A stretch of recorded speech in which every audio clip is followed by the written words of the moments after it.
Halo, selamat siang Pak Ya, Usman ya, Alis. ya, selamat siang, ya. Nah, Ya, Pak Usman Alis masih di Makassar dan menjadi tukang sapu. Itu benar Pak Usman ya? benar, benar, benar. Apa yang dibilang itu tukang sapu, memang betul saya tukang sapu, tapi saya bisa sapu orang. Iya, Sapu. saya tukang sapu, kalau orang itu salah yang terlalu sok-sok itu, pintar, saya bisa juga sapu dia. Tukang sapu itu kuat argumentasi. Jangan Jangan, lawan dengan tukang sapu ini. Usman Aris tukang sapu, tapi hati-hati. jangan, Sapunya itu bisa sapu orang juga. jangan sapu orang Pak Usman, nanti berdosa itu. Bukan sapu kakinya, tapi sapu otaknya, mau bicara. Saya mau adu argumen, silakan argumen dengan tukang sapu. Saya mau sekali itu. Saya mau sekali argumentasi dengan orang-orang yang bilang bahwa saya itu bodoh. Mau sekali kak. Sampai di mana pintarnya dia itu? Masa kita sebagai masyarakat ini dibilang kalau mau kok kritik jangan lewat DPR, lewat neraka. Sampai di neraka belok kiri turun ke bawah. Nah sekarang ada apa di neraka? Emangnya lo sudah pulang lo? Sudah pulang lo dari neraka itu? Ya, walaupun belum Kapan pulang, kau tapi pulang dari punya neraka? keyakinan terhadap neraka. Pasti ada keyakinannya bahwa neraka Iya, ada. neraka. Mungkin dia pernah mati suri lah. Saya maunya bilang begini ya, kalau kau bahasa politik itu bahasa politik yang benar. Boleh saja Pak bahasa politik yang seperti itu, tetapi jangan secara universal. Karena begini, ada yang persepsinya lain Pak. Ada persepsinya lain. Memang bagus ini juga, karena supaya bagus ada bahasa-bahasa seperti saya ya. Kalau saya komentator itu saya bilang apa? Kocek-kacek kocok di titik putih. Apa yang terjadi? Nah viral juga itu kocek-kacek kocok itu. Ini juga viral nih sekarang ini. Dibilang jangan kritik kalau lewat DPR ya, kritik lewat neraka. Lo kok neraka itu ketahui neraka itu di mana sih? Saya saja ini puluhan tahun saya pergi berdoa, pergi saya tidak pernah lihat neraka. Yang saya lihat itu, saya bayang apa? Uang itu saya bayangkan. Bahasanya Pak Usman Bagaimana saya dapat uang? mungkin terlalu kasar bahasanya Pak Usman, sehingga yang anggota dewannya emosi begitu. Tidak, justru begini. Ada api pasti ada asap, Pak. Ada asap pasti ada api. Tidak mungkin ada asap kalau tidak ada apinya. Karena begitu. Nah, ini kan kita tidak pernah kita sebutkan bahwa kita serang privasi. Tidak. Saya tidak pernah serang privasi kok secara privasi. Secara lembaga. Cuma dia tersinggung orangnya. Ya itulah sebenarnya DPR itu harus bijak, Pak. Seorang pemimpin itu harus bijak. Jangan kalau umpamanya masyarakat kritik, kau marah-marah di situ. Tidak mungkinlah masyarakat kritik kau. Manusia itu kan DPR Kalau juga manusia Pak Usman. manusia sih manusia. Kalau kau mau bilang Kesalahan. manusia, jangan jadi pemimpin. Kalau tidak mau kau dikritik, jangan jadi pemimpin. Saya saja jadi komentator selalu juga padahal saya bikin ramaikan pertandingan. Justru saya dibilang, kau kalau komentar itu harus harus netral. Saya harus terima dong. Karena memang tugas saya harus terima. Jangan satu tim saja saya komentar, yang lainnya saya tidak komentar. Begitu juga pemerintah, begitu juga DPR itu. Jangan jadi pemimpin kalau tidak mau dikritik. Dan itu yang pertama. Yang kedua, kalau kau tidak mau dikritik, kerja kau. Jangan sampai masyarakat bilang, kau terima gaji bodoh-bodoh. Kau terima gaji buta. Kan begitu. Jangan sampai dibilang begitu. Artinya buktikan. Jangan janji-janji sebelum kau masuk DPR kau janji. Kalau saya jadi DPR nanti saya bikin ini Benggelur ini jadi danau. Tidak usah ditanggapi serius Pak Usman yang diarahkan ke neraka itu hanya guyon saja dari Bapak Dewan. Memang saya tahu kok itu basa-basi. Tetapi kan kalau umpamanya kita sudah bilang bahwa Usman Alis kalau kau kritik itu jangan kau kritik lewat DPR. Lewat neraka saja lah. Pertanyaannya ini, emangnya saya ini bukan masyarakat Manggarai Timur kah? Saya dilahirkan oleh orang tua aku di Desa Bangkakulem, Pak, di Bajar itu.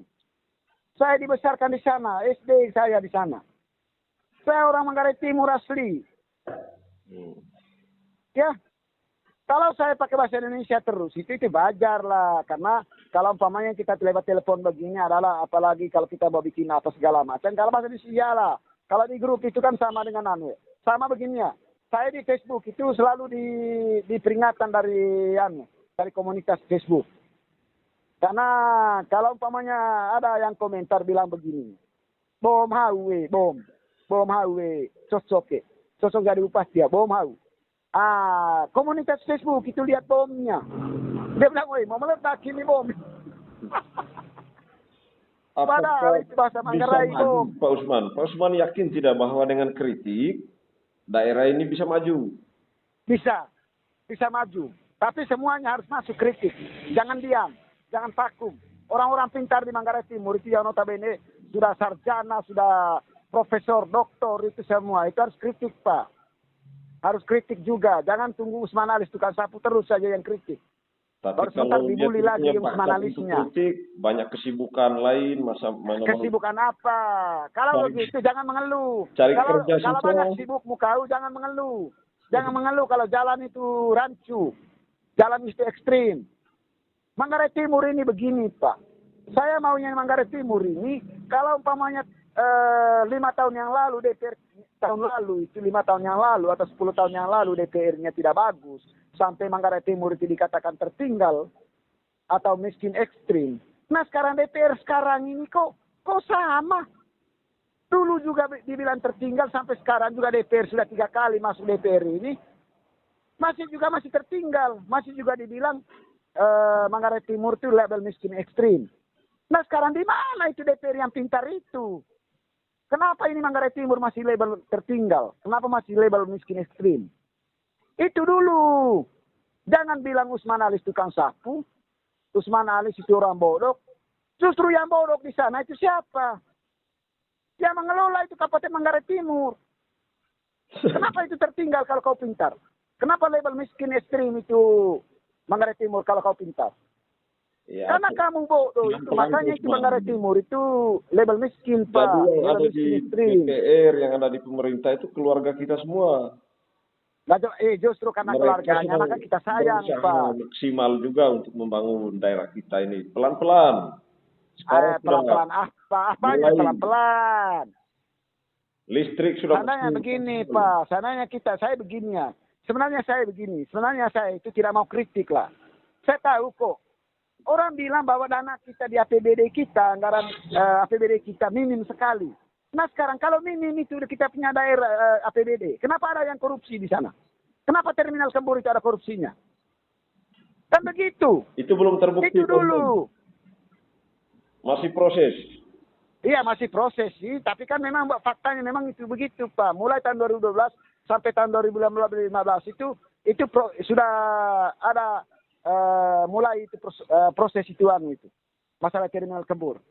Karena memang terminal Kembur memang faktanya seperti itu, tidak sesuai dengan harapan, tidak sesuai dengan anggaran yang ada, yang 4M itu.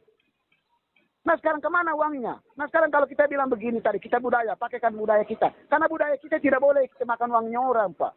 Itu budaya kita. Tidak boleh sombong dengan orang, itu budaya kita. Nah sekarang kalau kita pakai itu budaya, silakan kita pakai. Nah sekarang tidak ada yang korupsi di sana. Tapi karena itu kita melanggar sudah budaya, tapi kita masih pakai budaya. Katanya budaya, sopan santun. Nah sekarang ketika kita ada yang korupsi di Manggarai Timur, apakah masih kita pakai sopan santun? Kalau yang terjadi di sini Pak Usman, orang tidak kritik misalnya punya kepentingan untuk bangun sekolah di kampungnya, dia tinggal menghadap ke pemerintah atau menghadap ke DPR, minta dengan baik-baik. Nah sekarang begini, itu kita minta uang, memangnya uang pribadi itu mereka itu. Sebenarnya itu mata pemerintah yang jeli Pak. Jangan buta untuk melihat, tuli untuk mendengar. Ya, pemerintah jangan tunggu masyarakat yang pergi minta itu supaya bangunkan sekolahnya. Sementara untuk meningkatkan SDM sumber daya manusianya itu melalui pendidikan, Pak. Itu yang utama. Yang kedua itu akses pembangunan jalan dan rumah sakit, air bersih, listrik. Itu penumpang itu SDM sumber daya manusia. Kalau di Manggarai Timur tidak. Kalau ada sekolah mau bangun sekolah seperti di Elar yang baru-baru saya lihat itu sekolahnya itu tidak layak. Pergi minta lagi dulu di sana itu. Aduh, mau bangun sekolah, Pak. Nah, pertanyaannya sekarang ini, emangnya itu yang kerja untuk sekolah itu, bangun sekolah itu uang pribadinya pemerintah? Bukan, itu sudah ada anggarannya. Itu dari rakyat, Pak, oleh rakyat untuk rakyat. Dengar baik-baik, itu pemerintah itu semua di dalam itu. Itu dari rakyat, oleh rakyat, untuk rakyat. Nah sekarang uangnya rakyat itu kembali ke rakyat dong. Jangan tunggu pinggir rakyat, tunggu Usman Alis yang kritik, baru kau bangun. Tunggu tukang sapu, baru kau bangun. Jangan.